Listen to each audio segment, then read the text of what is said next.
I'm doing great. I just finished my Thursday shift of my second graders, first graders, and third graders.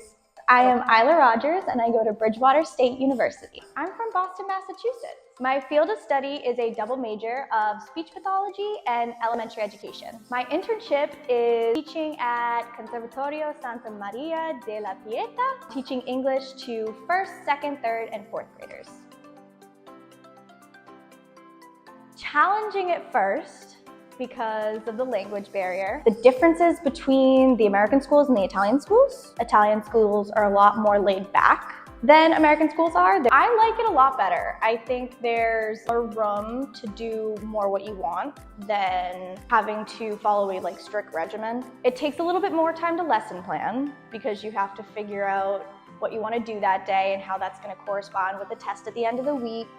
And then how that's going to build on top of each other, so eventually you get to sentences and paragraphs when you're doing grammar, or if you're reading, getting from sentences to paragraphs to pages to books.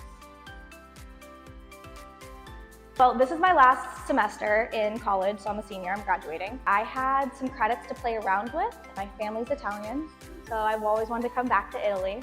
And I figured what better way than to do what I love in another country. I fell in love with it. I fell in love with the atmosphere, I fell in love with my co-teacher, my students, as much as they are challenging. They're very loving. They're very loving and sweet. I was expecting to shadow a teacher, more just sit in the classroom and observe. My first day, my co-teacher Ella was actually absent. They shoved me in a classroom and said, "Teach English." Okay. Me and Ella, we work together, figure out what we want to do that week. It's specific to every grade. I try to add a little bit of everything: grammar, speaking, reading, and listening. Depends on the grade. Fourth grade, we're really trying to work on listening and speaking right now. I come in, I explain the directions of what we're gonna do. We plan a little bit for 10 minutes. Either take notes on the board, groups, reading, listening exercises. Third, we've been working on grammar, really focusing on that. Also the listening in every class. I try to speak in English as much as possible to get them to struggle, because that's how you figure it out, that's how you pick it up, that's how you learn, by having to struggle, because that's how I've learned and figured it out, by just being okay, context clues, what situation am I in? I'm doing a lot of English speaking. Ella will translate when I need it. I tried to stop speaking in Italian to them to really get them to understand what I'm saying. Second and first grade is a lot more fun. We do a lot of games that have to do with English. A lot of books. Love reading books, because that gets them the pictures, it gets them the words.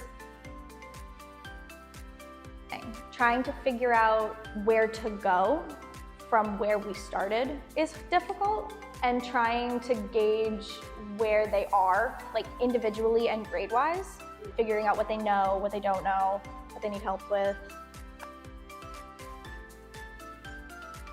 Right before I came here, we took a course in English language learners. That's the most important course you can take. So that has been so helpful here, especially with the process of teaching. Creating relationships. In America, where their teacher, that's it. Here it's very relaxed. Every time we come in, they hug me and Ella. They tell us about their day. They say, "Oh, I lost a tooth today." Having that has been really special. I'm hoping to take that back to America. It's difficult with guidelines and everything. I think having a bigger bond between student and teacher will help both academically and being safe-wise. Because if home life is not the best, you want to rely on your teacher and create a relationship with them and feel comfortable with coming to them for help.